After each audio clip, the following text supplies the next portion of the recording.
warahmatullahi wabarakatuh.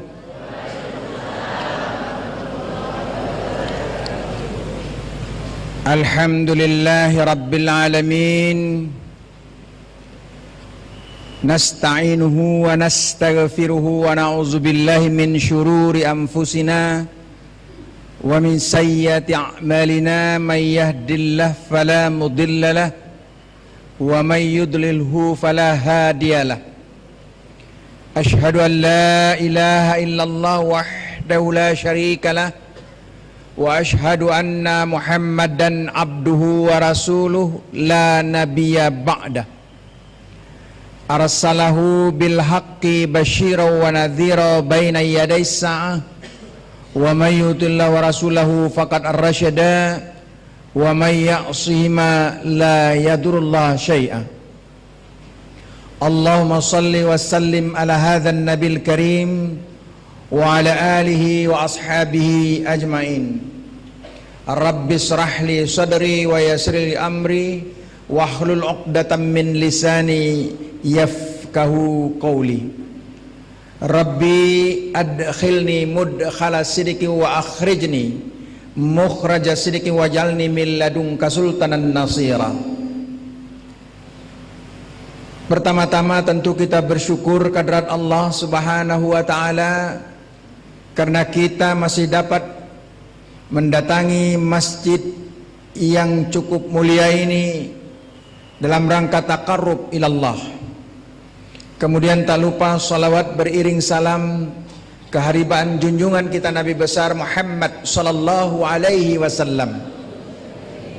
Mudah-mudahan kita termasuk hamba yang dicintainya dan kelak kita mendapatkan syafaat di yaumul qiyamah. Amin amin ya rabbal alamin. Yang kami muliakan para alim ulama, bapak-bapak dan ibu-ibu seluruh jamaah Masjid Baitur Rahman yang dicintai Allah. Hari ini marilah sebelum kita mulai kita membacakan suratul Fatihah. Kita tujukan untuk arwah saudara-saudara kita yang terkena musibah.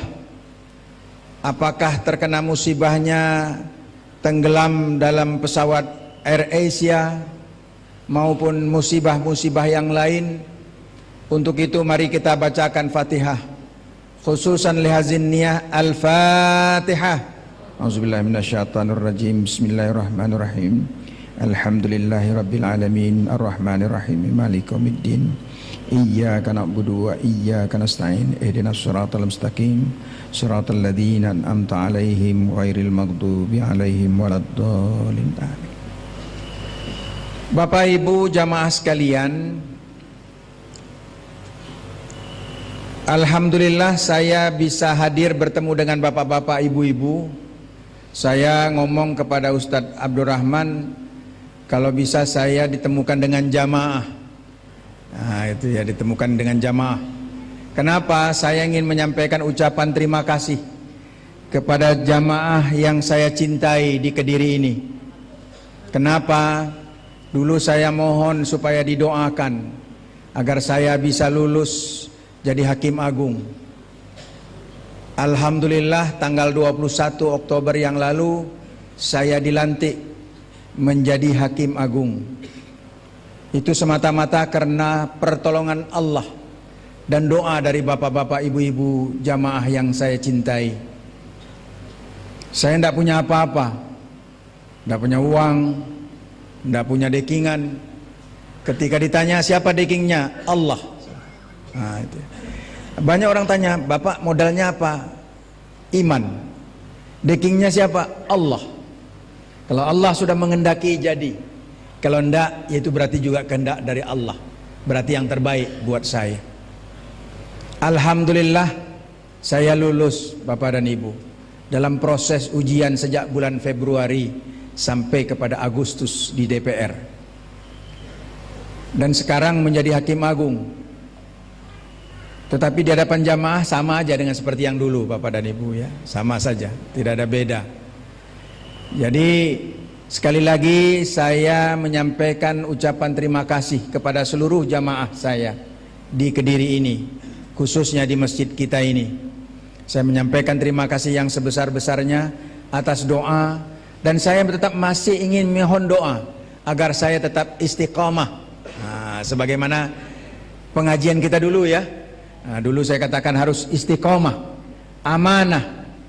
Itu yang saya tetap harapkan. Kenapa? Inilah yang ingin saya jaga, agar tetap istiqomah dan amanah. Dan jangan sampai saya mau menerima suap. Itu. Mau saya menerima suap, tapi dari istri. Istri saya.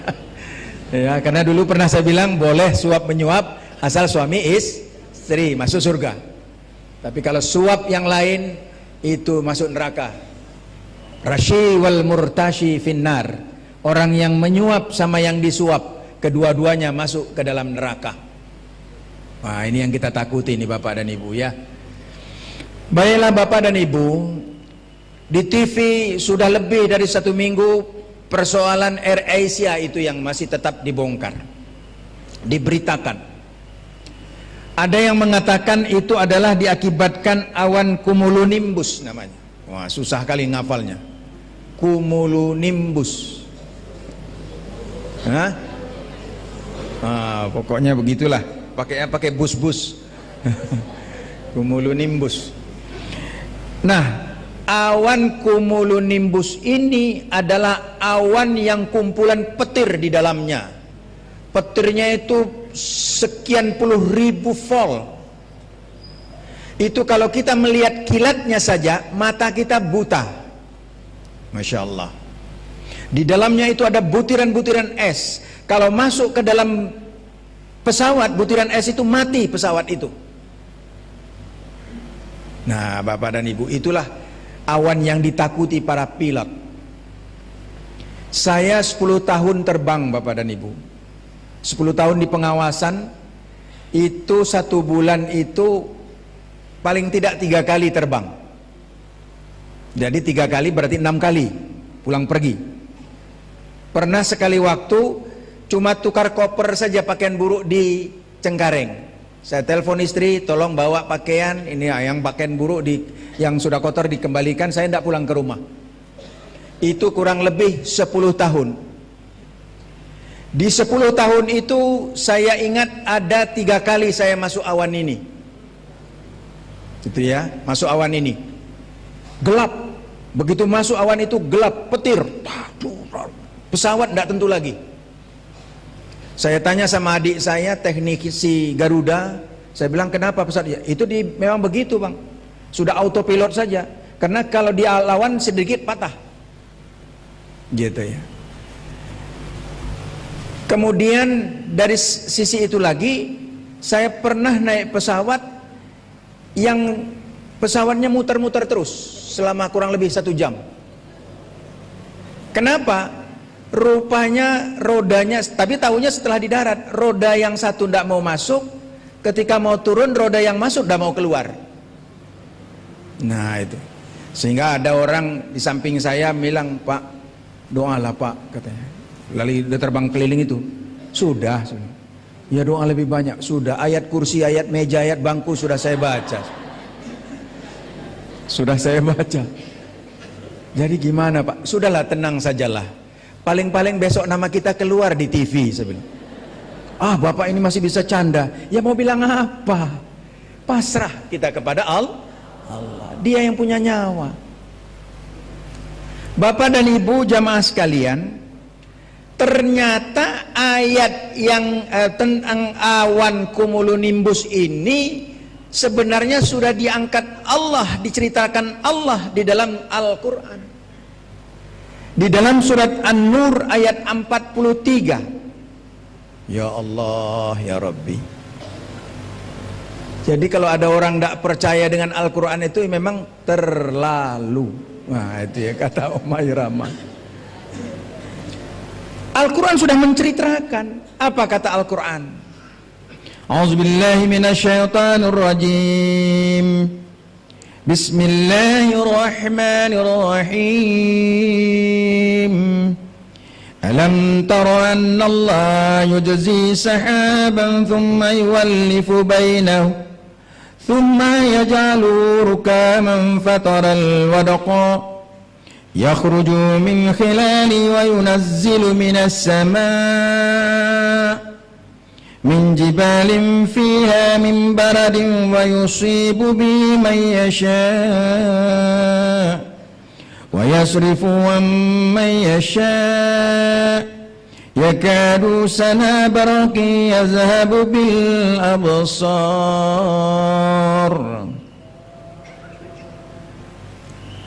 Tidakkah engkau melihat bahwa Allah menjadikan awan bergerak perlahan-lahan kemudian mengumpulkannya, lalu dia menjadikannya bertumpuk-tumpuk. Lalu engkau lihat hujan keluar dari celah-celahnya, dan dia juga menurunkan butiran-butiran es dari langit, gumpalan-gumpalan awan seperti gunung, maka ditimpakannya butiran-butiran es itu kepada siapa yang dikehendakinya, dan dihindarkannya dari siapa yang dikehendaki. Kilauan kilat hampir menyambar ke sana kemari menghilangkan penglihatannya. Maha suci Allah dengan segala firman-Nya. Jadi ayat ini sudah menceritakan. Jadi ke Bapak dan Ibu, katanya kalau awan itu seperti pohon, seperti gunung, berbentuk-bentuk gitu ya. Nah, gelap hitam, di dalamnya itu ada kilat-kilat, benturan-benturan cahaya, aliran-aliran listrik, yang memang kalau pesawat masuk ke dalam itu tinggal pasrah saja. Ya, ada juga yang selamat gitu ya, yang akhirnya nembus. Kadang-kadang hanya sebentar saja, 5 menit. Saya itu ketika masuk ke situ kilat hitam gelap sudah sampai akhirnya terangkat. Itu makanya dipasang safety belt.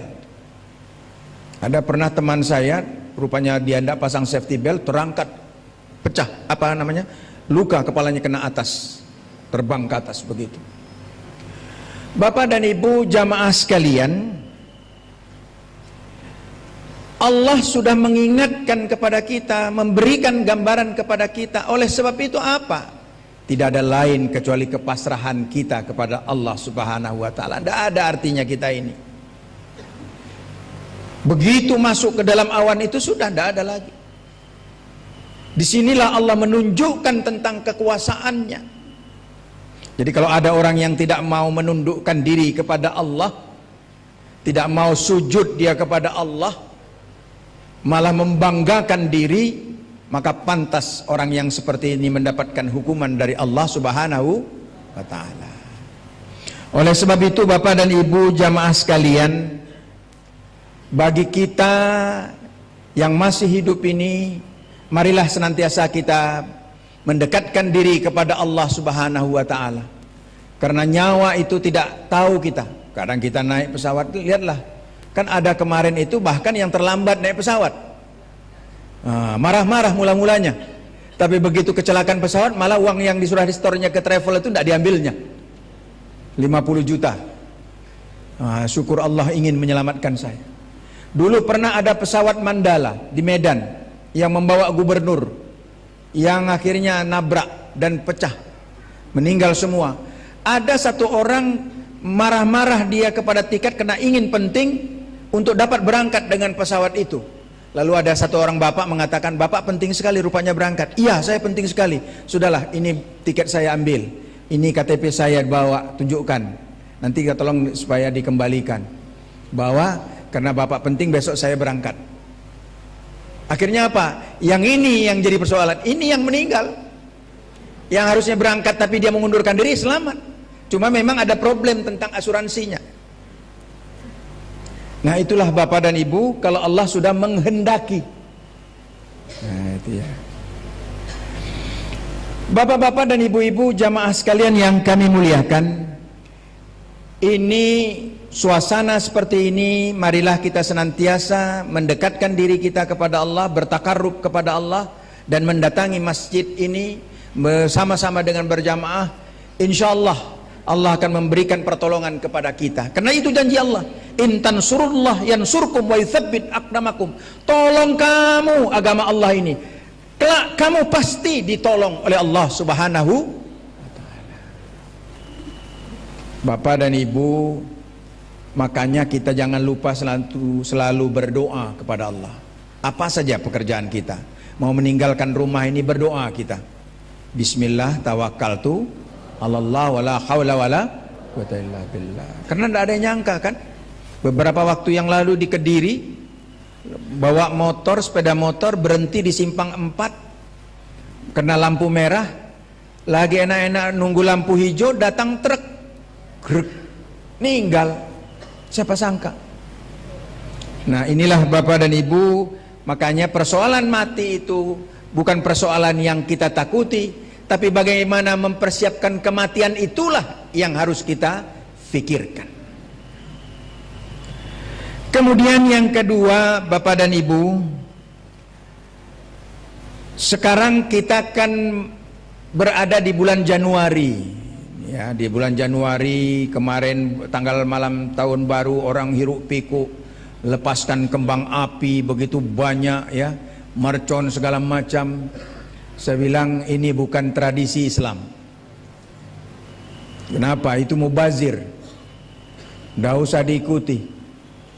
Tapi saya melihat, ya Allah, tapi kalau kita pikir-pikir juga akhirnya ketika kita lihat di TV di Dubai pun begitu juga ya. Nah, waduh, bukan main. Jadi Bapak dan Ibu, jangan kita jadikan kiblat negara-negara Arab itu. 2 minggu yang lalu saya ke Bahrain. Di Bahrain itu surganya Arab itu.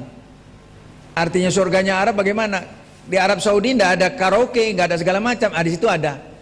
Di Bahrain itu ada klub segala macam, ada panti pijat. Nah, itu ya. Jadi jangan disangka bahwa Arab itu semuanya bagus.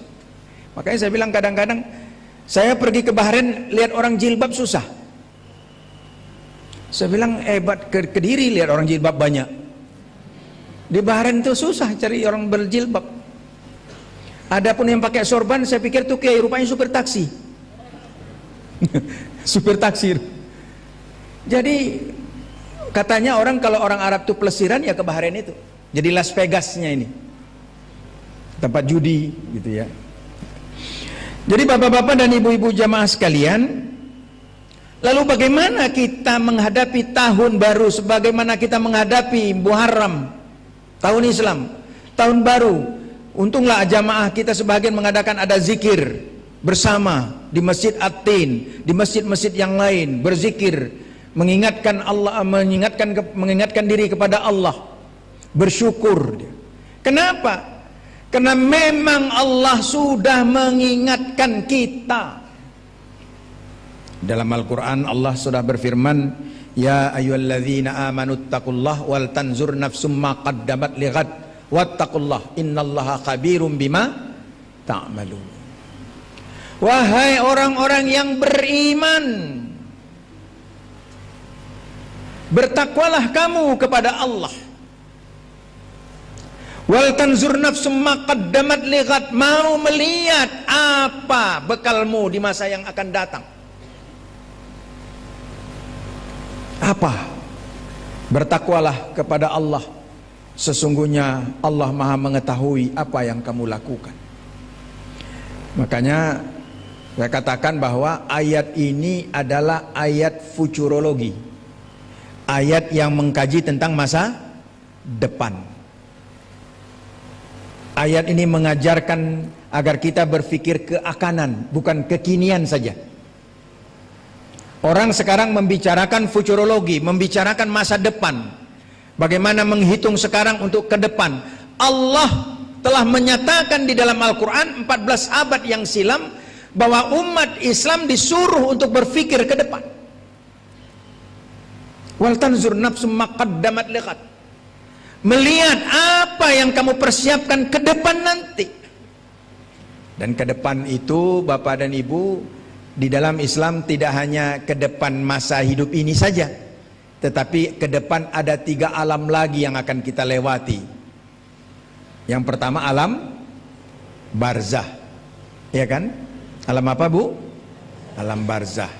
Yang kedua alam mahsyar, alam mizan, alam dimana kita ditimbang. yang ketiga baru alam akhirat. Jadi fase kita ini kan mengalami 5 alam.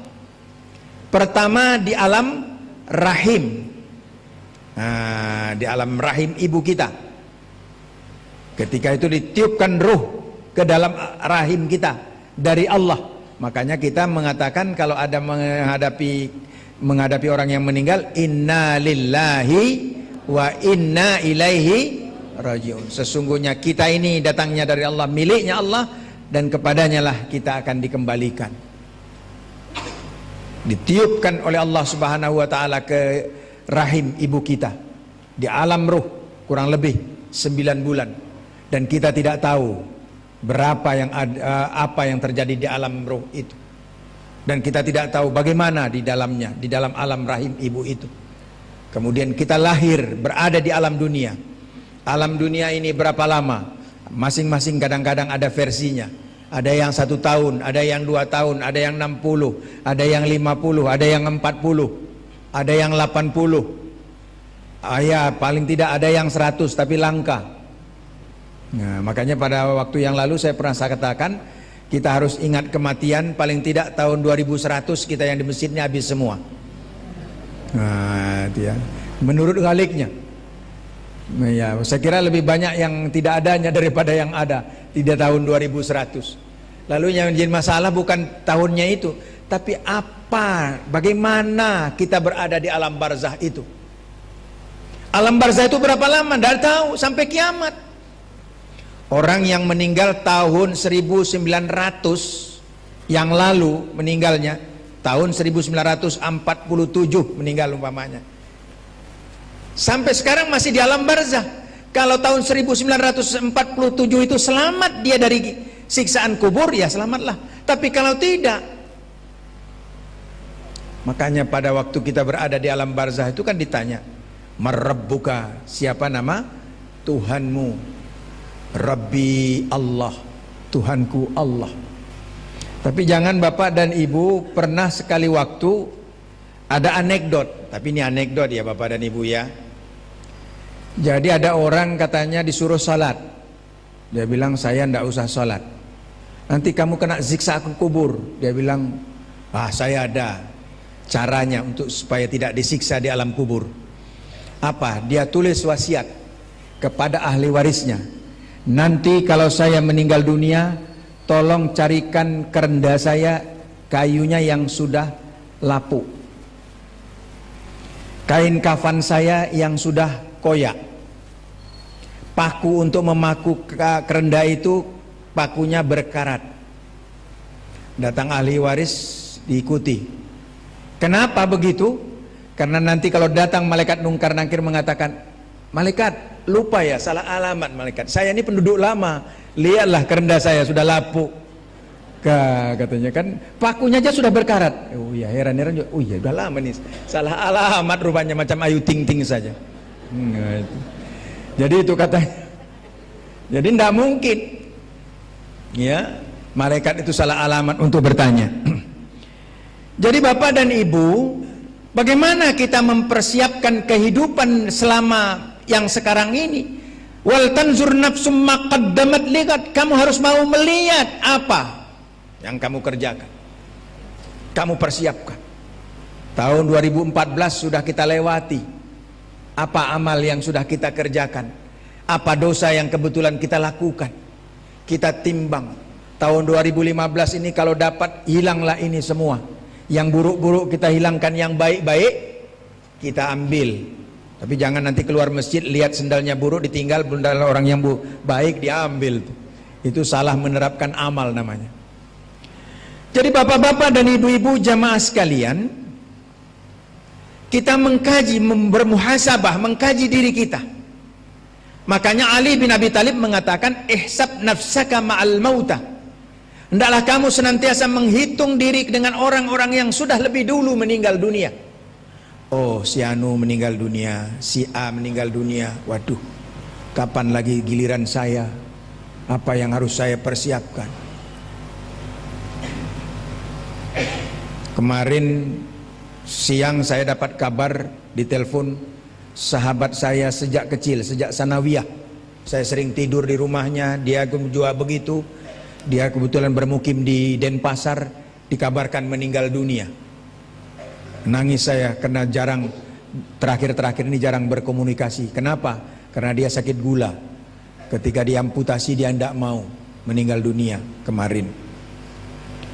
Bapak dan Ibu jamaah sekalian yang kami muliakan, jadi kita dituntut untuk bermuhasabah, mengkaji diri kita, mentasyakur diri kita.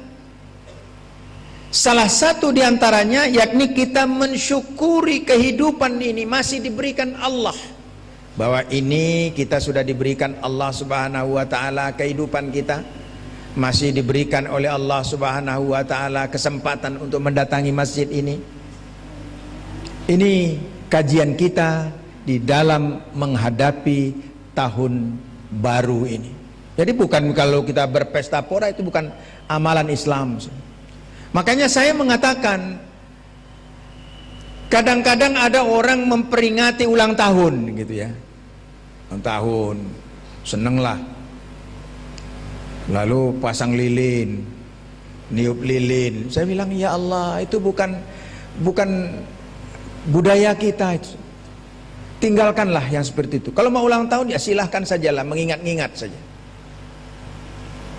Nah ini pula lah makanya di dalam bulan ini juga kita berada di dalam bulan Rabiul Awal, yakni bulan kelahiran Nabi kita Muhammad Sallallahu Alaihi Wasallam.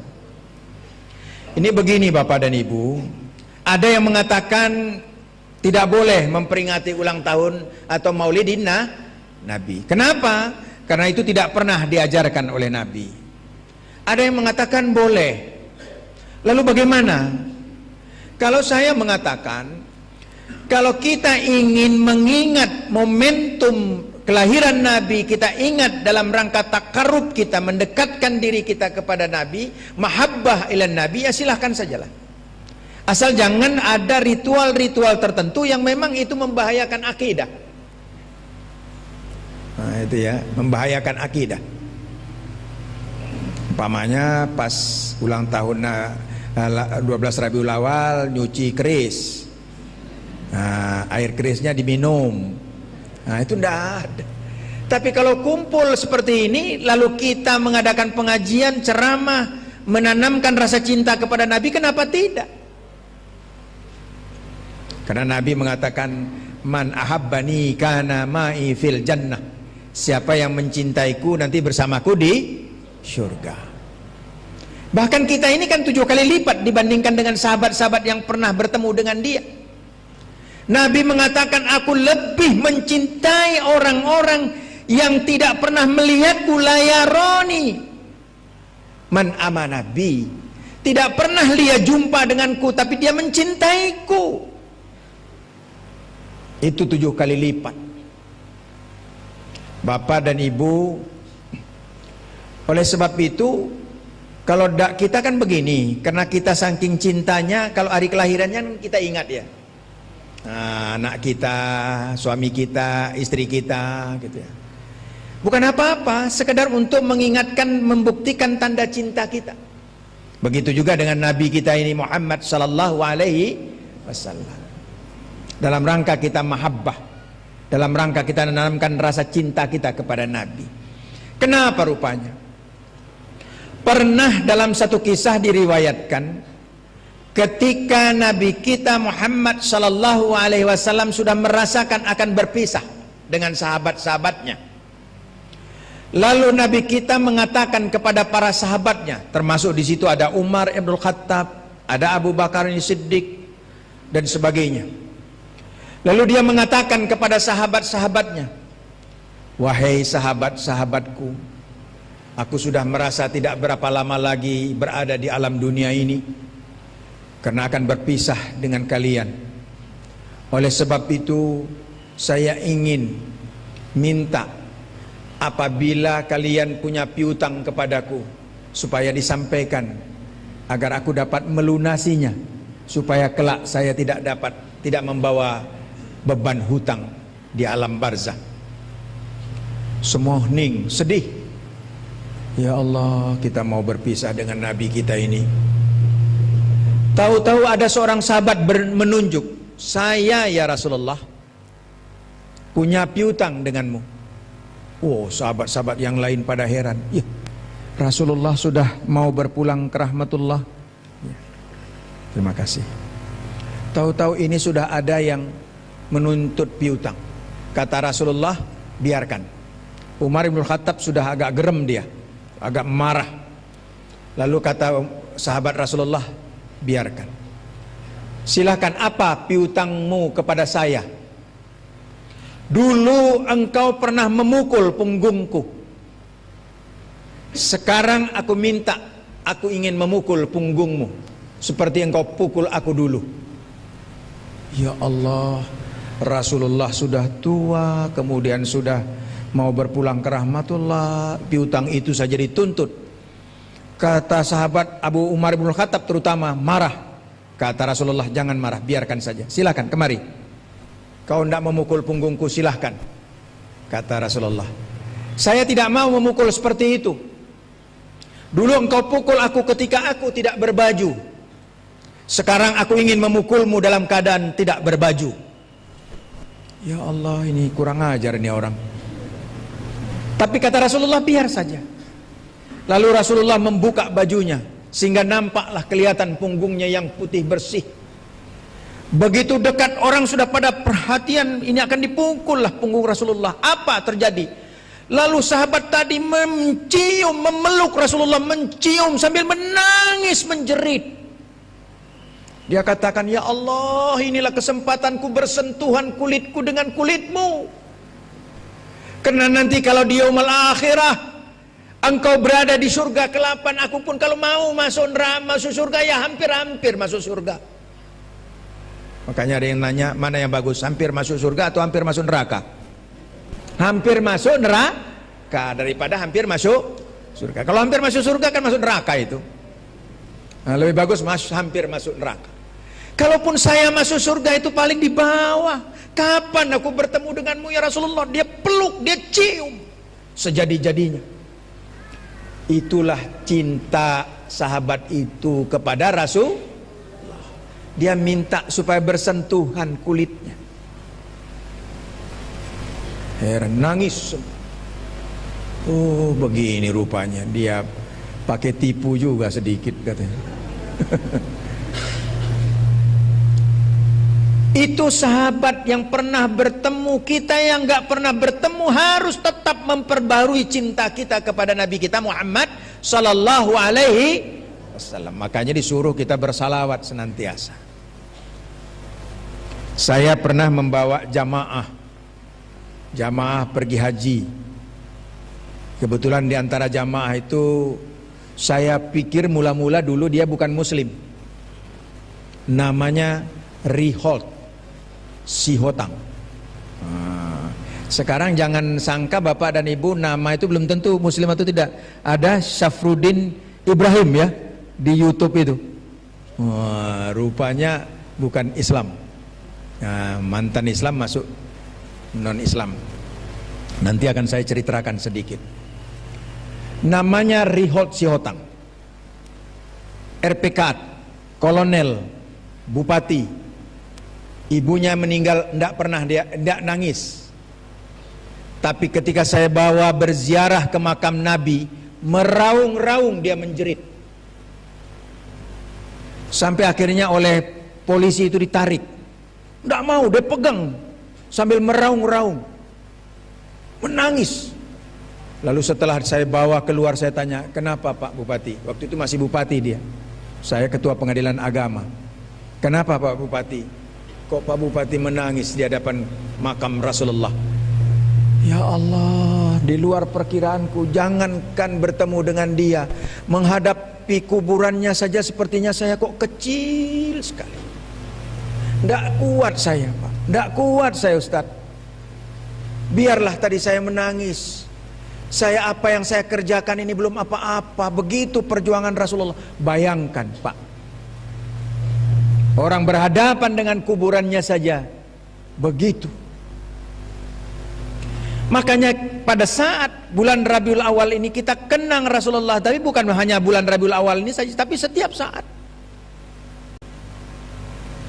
Kayak dalam Al-Quran dikatakan, innallaha wa malaikatahu yusalluna 'alan nabi ya ayyuhalladzina amanu sallu alaihi wasallimu taslima. Wahai orang-orang beriman, ya ayyuhalladzina amanu, wahai orang-orang yang beriman, innallaha wa malaikatahu yusalluna 'alan nabi, sesungguhnya Allah dan para malaikat itu bersalawat kepada Nabi. Oleh sebab itu kita yang beriman ini juga hendaklah bersalawat kepada Nabi. Bapak dan Ibu jamaah sekalian yang kami muliakan, tapi salawat kepada Nabi tidak cukup kalau tidak kita ikuti ajaran Nabi, kita laksanakan. Saya melihat bapak-bapak dan ibu-ibu di YouTube ini, yang siapa namanya, Syafruddin Ibrahim kalau tidak salah itu, yang dulu ngakunya ahli Quran lalu murtad, orang Bima. Saya agak pedih, saya dimain-mainkannya ayat fala ya bima anzalallah fahyahkum bima anzalallah gitu ya. Nah, ini kan saya orang Bima, nggak ada Jawa Allah katanya begitu. Saya bilang ya Allah, ini ayat Quran dimain-mainkan. Nah, apa kata dia? Bahwa saya ini merasa tidak yakin dengan Nabi Muhammad SAW itu karena kenabiannya nggak ada saksi, tak ada pembuktian. Mana mukjizatnya Nabi kita Nabi Muhammad SAW itu? Dia bilang mana mukjizatnya Muhammad? Nggak pakai SAW, saya yang menyebut SAW itu. Mana mukjizatnya Muhammad? Nggak ada. Musa mukjizatnya tongkat, mukjizatnya untuk membuktikan bahwa dia Nabi. Ada pendampingnya Nabi Harun. Isa ada mukjizatnya, memelekkan mata, menghidupkan orang yang mati. Kemudian didampingi oleh Yohanes Pembaptis. Jadi ada bukti, mukjizatnya ada, pendampingnya ada. Tapi Muhammad mana? Pendampingnya mana? Buktinya mana? Saya jawab orang seperti itu mudah, Pak. Saya hakim. Yang harus dibuktikan itu yang dipercaya atau tidak. Kalau yang dipercaya perlu nggak dibuktikan? Nggak perlu. Perlu saksi itu kenapa? Karena hakim sanksi dengan dia. Sanksi. Oleh sebab itu perlu saksi. Tidak bisa dipercaya, oleh sebab itu buktikan. Kan gitu. Masih ada orang yang membantah. Makanya harus ada bukti, harus ada kesaksian. Tapi kalau sesuatu yang memang sudah dipercaya, kan nggak perlu pembuktian. Nah, Nabi kita itu belum jadi Nabi saja, dia adalah pribadi yang amat dipercaya. Orang kafir mengatakan Al-Amin, itu orang kafir. Kan waktu beliau dapat gelar Al-Amin kan belum ada Islam. Jadi tidak perlu pembuktian. Oh, Nabi kita nggak ada mujizat. Orang nggak pakai mujizat aja orang percaya. Nah gitu Bapak dan itu yang di YouTube tuh saya lihat. Kemudian beliau mengatakan gini. Kata dia, saya itu kesulitan di Islam katanya. Repot Islam itu. Sholat 5 kali sehari semalam. Repot.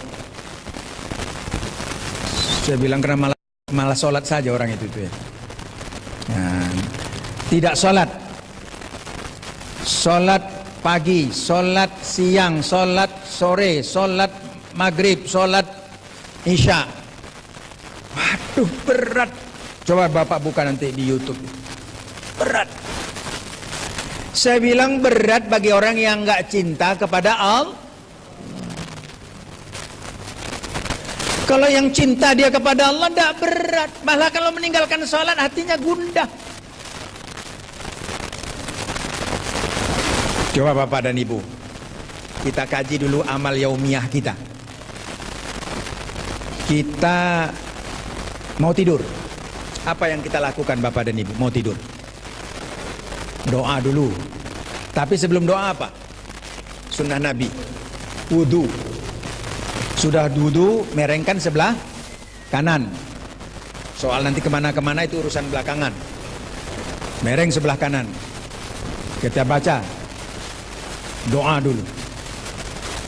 Setelah kita berdoa, kita tidur. Ya kan? Setelah kita tidur, kita bangun, kita baca dulu doa. Alhamdulillahilladzi ahyana ba'da ma amatana wa ilaihi nusyur. Baca, selesai doa. Lalu apa? Kita berwudu. Tapi sebelum itu, tengah malam kita kan bangun. Mau subuh, sholat sunat wudu, sholat sunat tahajud. Nah, sholat sunat hajat silahkan. 4 rakaat, 8 rakaat. Tutup dengan witir. Karena ada Rasulullah menyatakan ada 2 sholat yang gak pernah ditinggalkan Rasulullah baik dalam perjalanan. Apa itu? Witir dan fajar. Itu gak pernah ditinggalkan Rasulullah. Sholat witir dan sholat sunat fajar. Setelah itu sholat tahajud sampai menunggu waktu subuh. Waktu subuh kita sholat sunat fajar, sholat sunat subuh. Kemudian kita sholat sunat duha. Lalu kita sholat sunat qabliyah zuhur, sholat zuhur, ba'diyah zuhur. Kemudian kita sampai kepada sholat asar. Kemudian sholat maghrib. Ada yang qabliyah, ada yang ba'diyah, isya, ba'diyah, qabliyah. Jadi kalau kita lihat itu tidak pernah ada. Bahkan kadang-kadang kalau orang yang sudah terbiasa tahajud, tidak tahajud, dia rasanya kok ada yang kurang. Waduh, ada yang nggak enak. Nah, kenapa orang ini mengatakan waduh susah? Karena memang dia sudah dicabut kecintaannya dari Allah, cintanya kepada Allah Subhanahu wa taala. Itu makanya dia putar-putar ayat itu, Bapak dan Ibu. Lihatlah nanti di YouTube itu. Bapak-bapak dan ibu-ibu jamaah sekalian, karenanya kita di dalam kehidupan ini, pertama kita menanamkan rasa cinta kita kepada Nabi kita Muhammad sallallahu alaihi wasallam, agar kita nanti bersamanya di alam mahsyar dan di alam akhirat kita mendapatkan syafaatnya, pertolongannya. Karena memang Nabi itu mencintai umatnya. Dan kita datang kemari ini dalam bahagian daripada untuk mencintai Rasulullah sallallahu alaihi wasallam.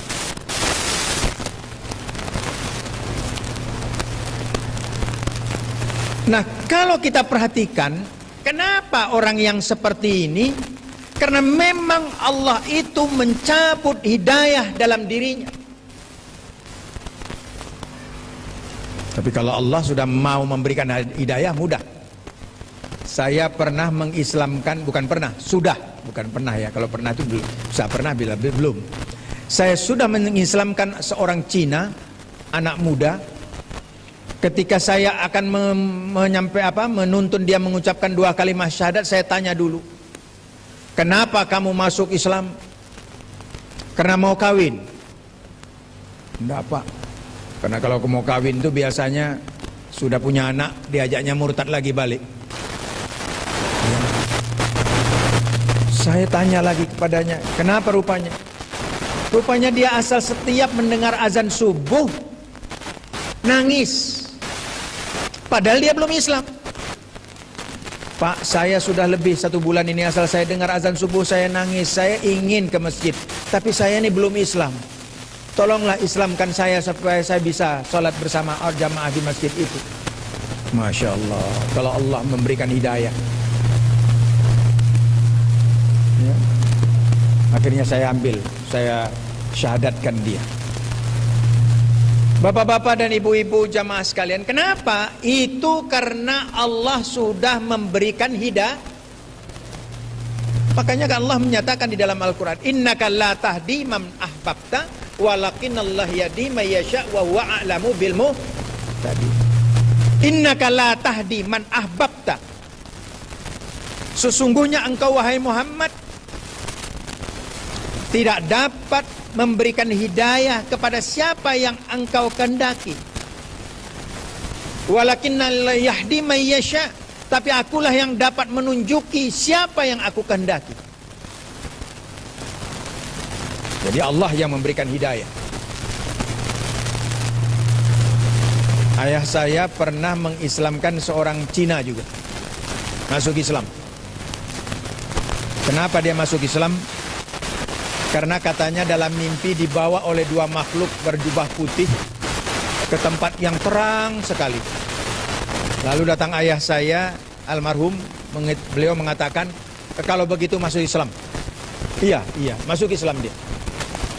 Alhamdulillah setelah dia masuk Islam, kehidupannya juga semakin membaik. Sampai dia bisa berangkat menunaikan ibadah haji 3 kali. Dia bangun masjid di kota Medan, diresmikan oleh wali kota Medan pada waktu itu. Pada waktu dia menunaikan ibadah haji yang pertama itu terjadi penembakan imam Masjidil Haram oleh orang Iran. Itu ya Bapak dan Ibu ya. Sehingga dia termasuk yang terhimpit dia. Pulang ke tanah air, berikutnya pada waktu itu masih mudah menunaikan ibadah haji, tidak seperti sekarang ya Bapak dan Ibu ya. Berangkat lagi dia menunaikan ibadah haji. Saya tanya, saya manggilnya Toke. Toke kok berangkat haji lagi? Wah, Amran belum tahu loh, di sana enak. Kalau bisa mati di sana. Ini kenapa orang yang baru masuk Islam sudah merasakan betapa enaknya berhadapan dengan Ka'bah. Karena itu adalah hidayah yang diberikan Allah kepadanya. Hidayah yang diberikan Allah. Bapak dan Ibu jamaah sekalian yang kami muliakan, inilah sebabnya kita dituntut untuk senantiasa menanamkan rasa cinta kita kepada Allah Subhanahu wa taala, rasa cinta kita kepada Nabi Muhammad sallallahu alaihi wasallam, karena inilah yang akan mampu menyelamatkan kehidupan kita fid dunya wal akhirah. Nah, kembali kita kepada apa yang kita bicarakan sejak awal. Kita di dalam kehidupan ini disuruh untuk mengkaji apa yang akan kita persiapkan ke depan, apa yang sudah kita kerjakan di masa lalu, untuk kita bermuhasabah di dalam kehidupan ini, untuk menghitung-hitung ihsab nafsaka mal mauta tadi, untuk menghitung-hitung bersama dengan orang-orang yang sudah meninggalkan kita. Kita disuruh untuk berpikir. Kenapa? Karena dengan berpikir seperti itu kita akan taqarrub ilallah, mendekatkan diri kepada Allah Subhanahu wa taala. Amal apa yang kita kerjakan?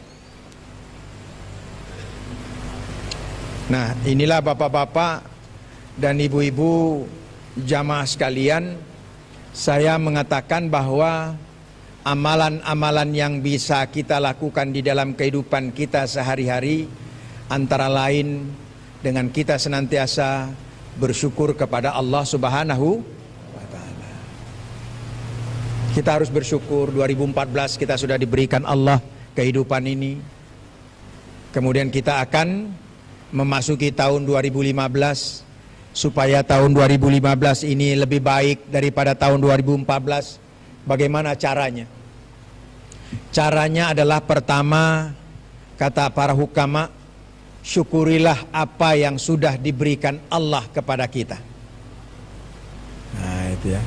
Karena di dalam surat Ibrahim yang sudah kita tahu semua, Allah menyatakan la in syakartum la azidannakum wa la in kafartum inna adzabi lasyadid. Kalau kamu mau mensyukuri, Allah akan tambah, tapi kalau tidak, tunggulah azabku maha pedih. Nah, oleh sebab itu kita mensyukuri supaya Allah nambah nikmat yang kita sudah terima tahun 2014 ini. Kita syukur itu bagaimana cara mensyukuri nikmat itu? Mensyukuri kehidupan itu bagaimana? Saya sudah pernah sampaikan, yang pertama, menyadari benar bahwa apa yang kita terima ini adalah pemberian Allah. Itu kata Imam Al-Qurtubi, hakikat syukur itu. Pertama, menyadari bahwa apa yang kita terima ini adalah merupakan pemberian Allah. Kita dalam hidup ini umur sudah sampai sekian, kesehatan begini ya. Itu semata-mata kenapa? Karena Allah yang memberi, bukan karena kehebatan kita. Bukan karena kemampuan kita, bukan. Tapi memang Allah sudah menghendaki itu. Dan perlu Bapak dan Ibu kekuatan doa. Doa itu adalah sesuatu yang sangat, dia merupakan apa? Saiful mu'minin, merupakan senjatanya orang mukminin. Merupakan ummul ibadah, merupakan ibu daripada ibadah doa. Bahkan sholat itu kan doa semua, kumpulan doa. Makanya saya katakan kepada ibu-ibu, Bu, kalau kita marah kepada anak, jangan kita bilang anak kita, kita omongin anak kita, kalau sesuatu itu terjadi kita nggak senang. Jangan. Makanya kita ikut doa ibu dari Imam Madinah, Imam Makkah, yakni Syureh, Imam Syureh, Qori itu. Beliau, ibunya itu dalam riwayat hidupnya dijelaskan, ibunya itu kalau marah, dia bilang, biar kamu nanti jadi imam masjid. Biar tahu, katanya begitu. Akhirnya jadi imam memang dia. Masih muda sudah jadi imam. Diangkat jadi imam Makkatul Mukarramah. Itu Imam Syureh yang kita sering dengar bacaan ayatnya. Rupanya pada waktu kecil kalau ibunya marah sering begitu. Makanya jangan kita marahin anak kita, kalau itu terjadi kita tidak senang. Karena itu doa. Terus mampus disambar geledek memang. Waduh, betul disambar geledek anaknya. Padahal kalau disambar geledek tidak mau. Nah rasa nanti disambar truk baru tahu. Tabrak truk. Ditabrak truk. Makanya jangan kita sampaikan sesuatu yang memang kalau itu terjadi kita tidak menghendaki. Bapak dan Ibu, kadang-kadang ada yang kita omongin itu jadi kenyataan, padahal mula-mula kita main-main. Saya ada teman panitra sekretaris PTA Medan. Dia nelpon kepada saya, waktu itu saya masih di Surabaya. Pak Amran, apa? Nanti kalau Bapak jadi ketua Pengadilan Tinggi Agama, tolonglah dibawa saya. Saya waktu itu sudah dibayang-bayangkan aja jadi ketua Pengadilan Tinggi Agama Lampung. Saya bilang saya nanti ke Lampung mau ikut. Ya biarlah, pokoknya saya ikut Bapak, kemana Bapak pergi. Katanya gitu. Pak Agus. Itu dia bilang beberapa waktu yang lalu. Tapi bulan Desember yang lalu betul dia ikut saya. Dimutasikan dia ke Mahkamah Agung jadi kepala biro kepegawaian. Saya bilang, Pak Agus, ingat gak Bapak nelpon saya, Bapak mau ikut saya. Saya kemari, Bapak ikut kan sekarang? Nah, itu. Artinya doanya yang baik-baik. Makanya jangan kita ngomong kadang-kadang yang kita kalau terjadi tidak mau. Saya ada paman saya, tutur, walaupun umurnya sebaya, tapi dia tutur saya tutur paman. Karena dengan nikah dengan adik ibu saya, yang paling kecil. Apa dia bilang? Ada tetangganya meninggal mendadak, kena jantung. Dia bilang begini, wah enak yang meninggal seperti itu. Nggak menyusahin, nggak ada biaya. Kalau bisa saya juga ninggalnya seperti itu, kata. Kan main-main itu maksudnya. 3 bulan setelah itu meninggalnya persis seperti apa yang dia omongkan itu. Persis. Nah itu Bapak dan Ibu ya. Ada ya yang bawa kendaraan saya lah di Mahkamah Agung. Dia rupanya Ada orang jual baju jaket kulit, ada yang 1,5 juta, ada yang 1 juta, ada yang 750. Dia lihat-lihat, dia bilang, saya ini sebenarnya kepingin ini, tapi uang saya belum cukup. Mudah-mudahan nanti kalau uang saya cukup, saya bisa milik ini. Itu dia omongkan seminggu. Seminggu setelah itu entah bagaimana anak saya punya jaket yang bagus, jaket kulit, kok nggak seneng. Dia berikan kepada yang beri itu, yang supir saya itu. Bang, mau jaket ini? Hah? Mana? Lalu dia bilang, Pak, ini macam di surga saja. Dulu saya ingat ini katanya, tapi ini kok diberikan, Allah sudah memberikan. Dan memang supir itu orang yang taat kepada Allah. Sembahyang duha dia tidak pernah tinggal. Jadi Bapak dan Ibu jamaah sekalian, doa ini merupakan bahagian yang sangat penting. Jangan lupa doa. Dan doa itu kadang-kadang, iya. Doa itu kadang-kadang Bapak dan Ibu jamaah sekalian, kadang-kadang sesuatu yang kita tidak sadari betul. Makanya jangan kita ngomong sembarangan, yang kalau kita omongin itu terjadi kita tidak senang. Ya. Jadi menyadari bahwa apa yang diberikan Allah itu, apa yang ada pada kita adalah merupakan pemberian Allah. Nah, kemudian kita jangan lupa berdoa senantiasa. Kekuatan doa itu sangat ampuh, Bapak dan Ibu. Ya. Kemudian yang kedua apa? Hakikat syukur itu apa? Kita ingat bahwa kita bisa berada di tahun 2015 ini adalah merupakan anugerah Allah. Kita berada di sini karena anugerah Allah. Kemudian yang kedua apa? Kita senang dengan apa yang diberikan Allah ini. Kita senangi, Pak. Bagaimanapun keadaannya. Jangan kita merasa bahwa kok Allah begini kepada saya. Allah tidak adil dia kepada saya.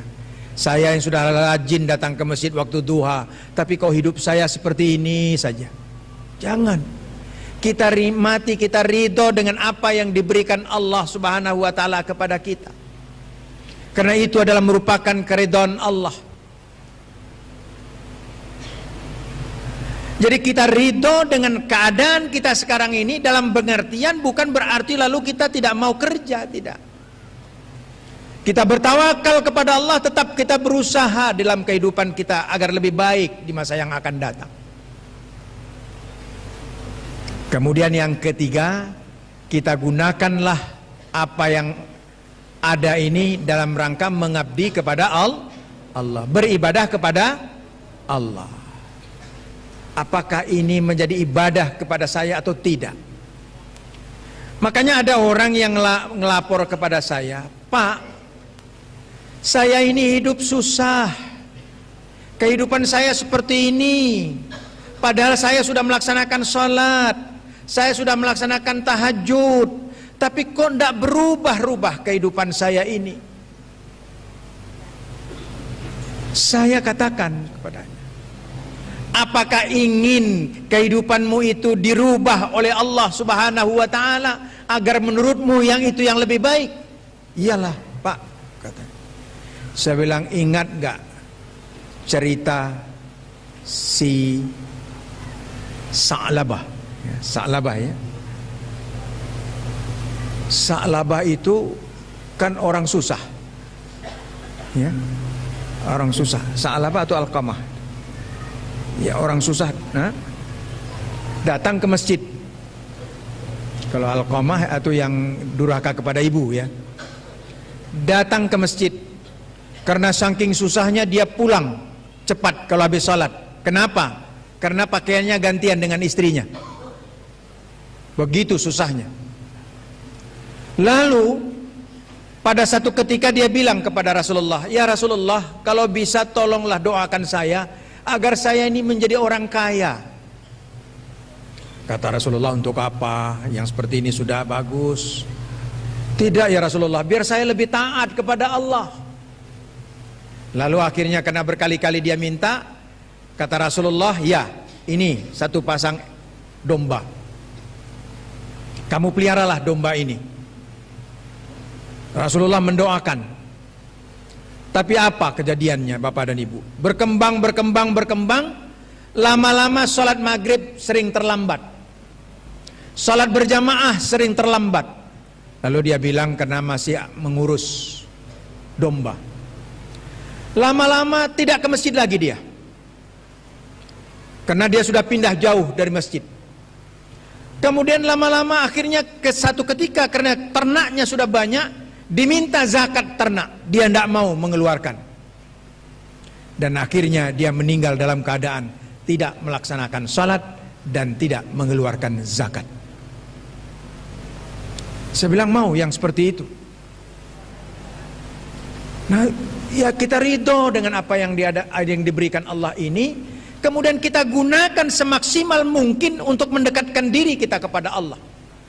Kita gunakan tahun 2015 ini untuk mendekatkan pure kepada Allah Subhanahu wa Ta'ala, supaya di tahun 2015 ini Allah tetap memberikan, meningkatkan apa yang sudah kita peroleh dibanding dengan tahun 2014. Bapak-bapak dan ibu-ibu jamaah sekalian yang kami muliakan, kemudian di dalam suasana yang seperti ini, seperti yang diingatkan Allah kepada kita, bertakwalah kamu kepada Allah. Itu 2 kali disebut Allah bertakwa. Betapa pentingnya ketakwaan itulah yang bisa melihat kepada masa yang akan datang. Karena dengan modal takwa inilah yang akan bisa melihat kita ke depan. Takwa itu seperti yang sudah pernah disampaikan adalah melaksanakan apa yang diperintah oleh Allah Subhanahu wa Ta'ala dan menjauhi segala larangannya. Itu saja sebenarnya kuncinya. Bapak-bapak dan ibu-ibu jamaah sekalian yang kami muliakan,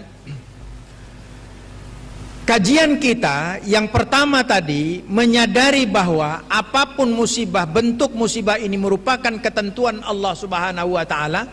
Oleh sebab itu, walaupun kita berada di udara, walaupun kita berada di laut, walaupun kita berada di darat, kita tetap menyadari bahwa ini dalam kekuasaan Allah. La haula wala quwata illa billah. Saya pernah mendengar seorang mubaligh mengatakan begini, ada orang kaya, dia takut untuk menjaga ketakutan untuk tidak mati karena dia lihat di udara meninggal, di laut meninggal, di darat juga ketabrak truk. Akhirnya apa? Dia buat rumah, jalan ke rumahnya itu adalah jalan yang hanya pas-pas sepeda motor saja masuk. Karena dia lihat ada orang di pinggir jalan pun duduk dihantam truk. Lalu dia buat jalan ke rumahnya itu seperti hanya muat sepeda motor. Lalu dia mengatakan tidak akan ada kecelakaan di sini. Nah, lalu dia duduk. Pada satu ketika dia duduk-duduk, entah bagaimana lewatlah ke dalam gang yang dia buat itu ban truk lepas. Ban truk lepas. Akhirnya nabrak dia yang sudah sedang duduk tuh dan meninggal dia di situ. Nah, itulah kalau Allah sudah menghendaki. Jadi tidak usah ditakuti. Walaupun naik pesawat Air Asia, ya sudah, itu dia sudah begitu. Juga sepula lalu takut-takut naik pesawat. Saya ada teman saya, dulu ketua Pengadilan Tinggi Agama Kupang, naik pesawat Lion Air, kemudian rodanya tidak keluar, mendarat darurat tanpa roda di rumput. Roda yang nggak keluar itu adalah pas di atas tempat duduk dia. Dan alhamdulillah dia selamat sampai pensiun, dia tidak apa-apa. Saya bilang, karena itu bapak mendaratnya di Kupang. Kenapa di Kupang? Di Kupang kan ini NTT. NTT itu nanti Tuhan tolong. Jadi bapak-bapak dan ibu-ibu jamaah sekalian, jadi kita tetap saja dalam menghadapi. Yang penting kita syukuri kehidupan ini.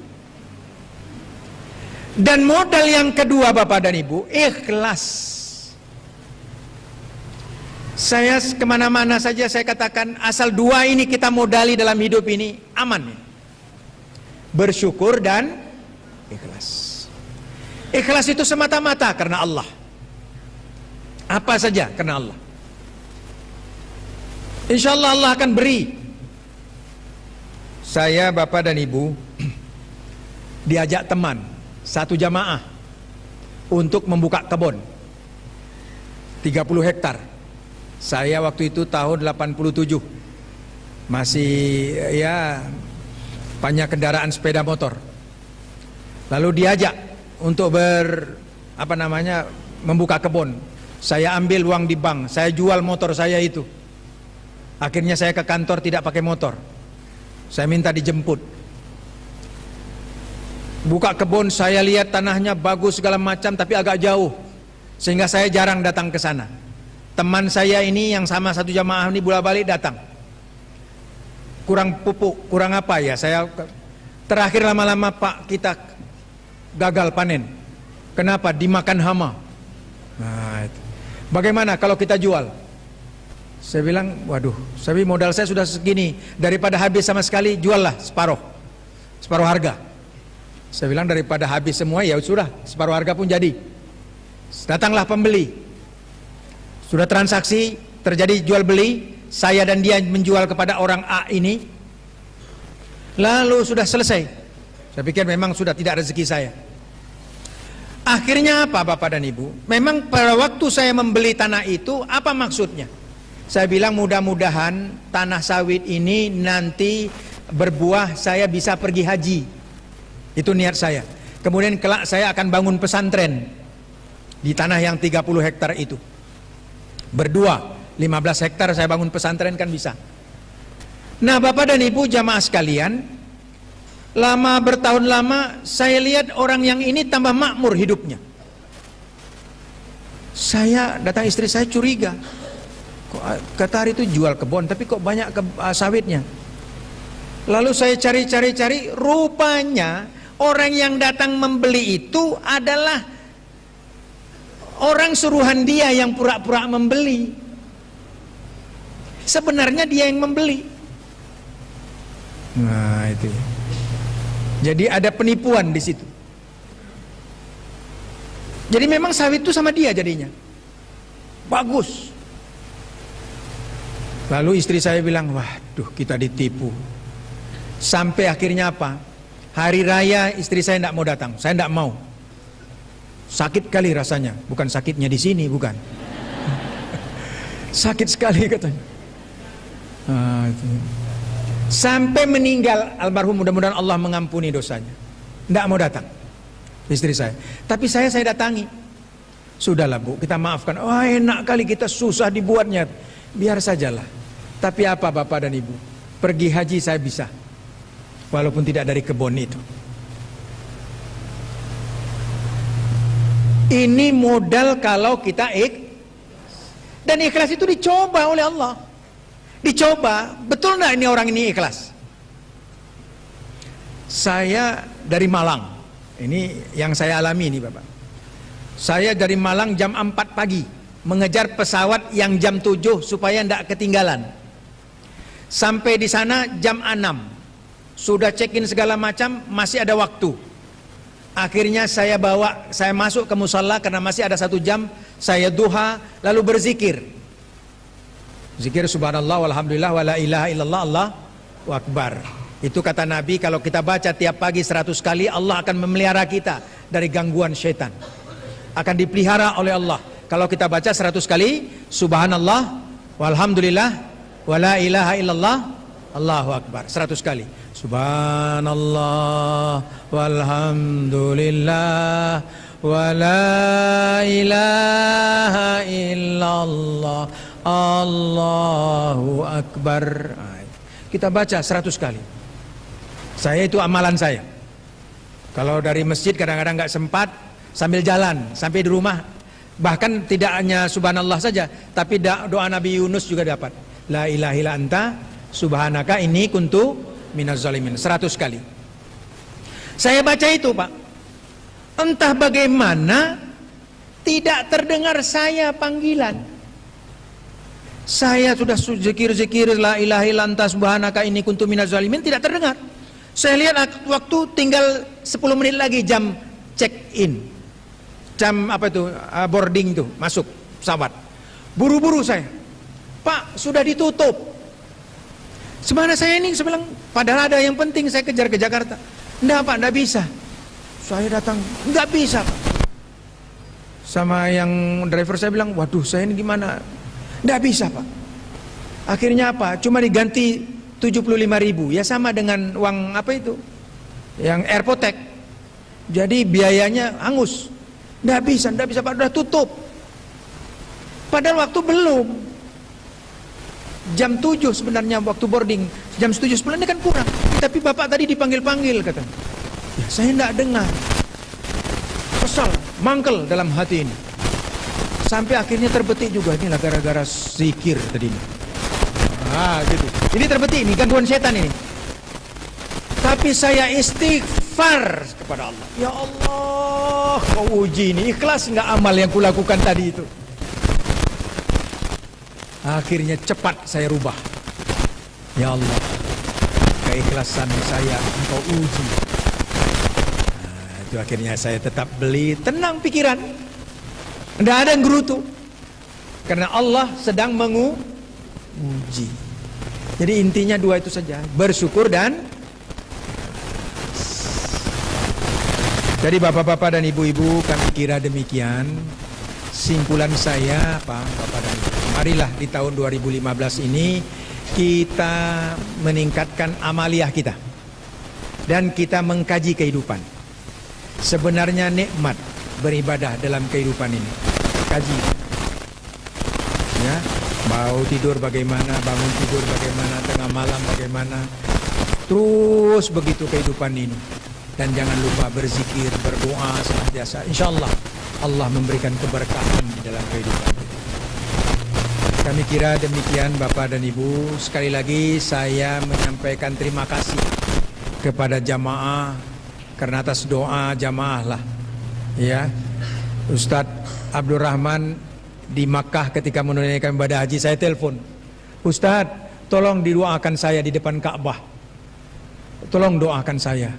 Saya tidak punya siapa-siapa, saya hanya minta deking kepada Allah, saya hanya minta kepada Allah, tolong doakan. Alhamdulillah Bapak dan Ibu, tidak ada uang sepeser yang keluar. Saya ketika ditanya DPR, orang DPR malah ketawa-ketawa. Saya bilang kok pada ketawa, tapi tidak ada yang merasa sakit hati. Pada waktu tes pertama saya jatuh di pesawat, mau naik pesawat jatuh dari atas pakai kursi roda. Mau waktu ujian pakai kursi roda, lihat di YouTube itu saya pakai kursi roda. Sampai wartawan nanya, Pak masih bisa Bapak, masa Hakim Agung ke orang lumpuh? Katanya. Saya bilang kaki saya kecelakaan. Jadi Bapak bisa tadi membuat jawaban, ya otak saya kan masih waras, gitu. Sambil goyang gitu saya bilang, otak saya masih waras. Tapi saya berdoa kepada Allah, saya minta seluruh jamaah saya mendoakan saya. Dan alhamdulillah saya berhasil insyaallah. Tapi ini bukan merupakan sesuatu keberhasilan, memang kehendak dari Allah Subhanahu wa taala dan jamaah. Makanya saya minta supaya Pak Ustadz Abdurrahman kalau bisa bertemu dengan jamaah. Sekali lagi saya menyampaikan terima kasih yang sebesar-besar. Matur nuwun sangen nggih. Bapak-bapak dan ibu-ibu ya, atas doanya gitulah ya. Dan saya ini tetap Amran Suwadi. Walaupun ada embel-embel Hakim Agung, saya ini tetap Amran Suwadi. Artinya kalau bapak dan ibu ketemu, tolong tegur saya. Kadang-kadang saya tidak tanda sama bapak dan ibu. Bagi bapak-bapak, tolong saya supaya ditegur. Pak, saya jamaah Kediri Pak. Gitu. Insyaallah. IKADI, jemaah IKADI di Kediri. Gitu ya. Insyaallah. Silaturahim kita. Jadi jangan kita merasa bahwa ini enggak, saya enggak. Saya berusaha untuk tetap jangan sampai takabur lah, jangan sampai sombong. Karena Nabi sudah mengatakan la yadkhulul jannah man kana fi qalbihi mithqalu dzarrah min kibir. Tidak masuk surga orang yang ada rasa sombong di dalam hatinya walaupun sebesar biji bayam, zarrah. Masya Allah, ngeri ya Pak. Na'udzubillahi min zalik. Jadi tolong kita, saya kadang-kadang sering menupuk dada ini. Ya Allah, karena di Mahkamah Agung itu dipanggil yang mulia. Yang mulia, astagfirullah. Asal dia bilang yang mulia, astagfirullah. Asal dia bilang yang mulia, astagfirullah. Saya sering kadang-kadang sama kawan-kawan, jangan panggil saya yang mulia. Saya khawatir timbul ujub saya. Saya khawatir timbul ujub itu. Ini semua nikmat dari Allah, bukan karena kehebatan, kemampuan kita, bukan. Tapi memang adalah doa kaum muslimin dan muslimat, doa anak-anak dan keluarga, kemudian juga doa kita dan pertolongan Allah.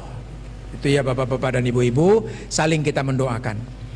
Bapak dan ibu di Kediri dalam keadaan sehat walafiat, sukses hidupnya. Saya yang di Jakarta juga dalam keadaan sehat walafiat. Kalau kebetulan ke Jakarta, monggo pinarak rumiyin ke teng griya kula. Nggih. Nggih. Griya kula teng apartemen. Apartemen itu pun kadang-kadang bapak dan ibu enaknya itu cuma sehari 2 hari. Enggak ngijak lemah. Enggak ngijak tanah. Rasanya enggak enak. Begitu masuk sudah, tetangga kiri kanan enggak ngerti. Nah gitu ya. Tapi karena itu rumah yang ditempatkan oleh negara, ya apa boleh buat. Karena rumah saya itu dekat kantor itu makan waktu 2 jam dari rumah ke kantor. Jadi sudahlah ditempatkan di situ, monggo. Tapi rasanya ya karena itu tempat yang disiapkan negara oleh Seknek, menteri-menteri juga di situ, ya apa boleh buat, gitulah ya. Jadi bapak dan ibu kalau pas ada ke sana, ya, monggo silahkan, gitu ya. Gitu. Di lantai 802 gitu ya. Jadi tapi kenalkan dulu diri. Jangan Pak, saya jamaah IKADI ya, gitu ya, di Kediri.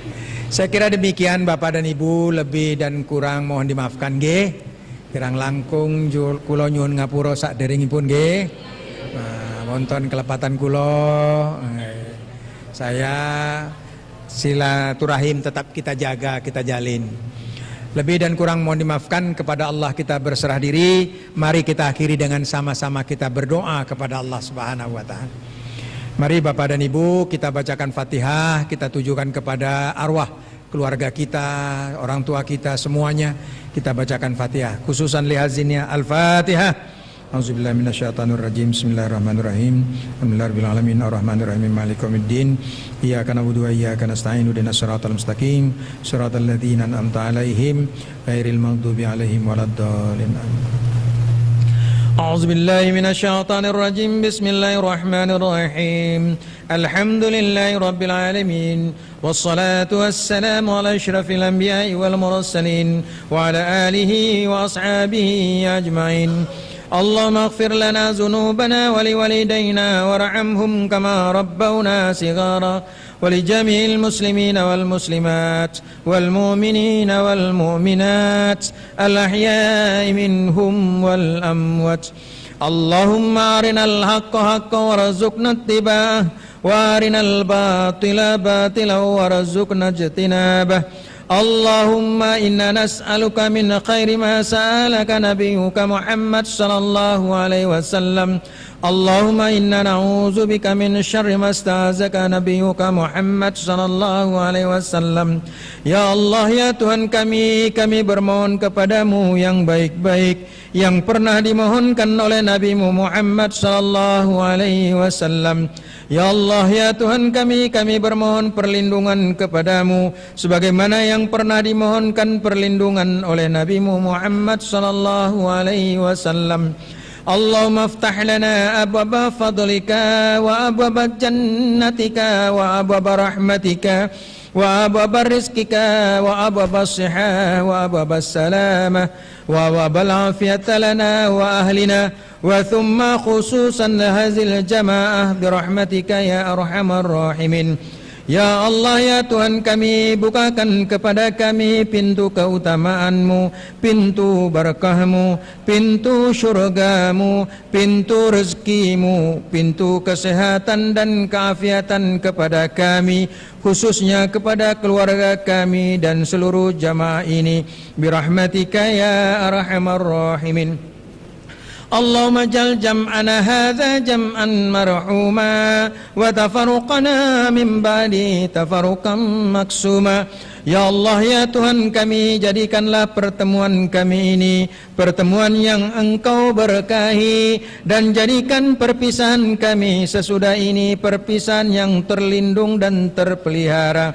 Rabbana atina fid dunya hasanah wa fil akhirati hasanatan wa qina azabannar. Ya Allah, ya Tuhan kami, berikan kebahagiaan hidup kepada kami di dunia ini dan kebahagiaan hidup di akhirat nanti, dan jauhkan kami dari siksaan api neraka-Mu. Wa sallallahu ala sayyidina Muhammad wa ala alihi wa ashabihi ajma'in. Subhana rabbika rabbil izzati amma yasifun wa salamun alal mursalin walhamdulillahi rabbil alamin. Lebih dan kurang mohon dimaafkan, kepada Allah kita berserah diri. Wabillahi taufiq wal hidayah. Assalamualaikum warahmatullahi wabarakatuh. Bapak Ibu yang dirahmati Allah, demikianlah tadi tausiah yang disampaikan oleh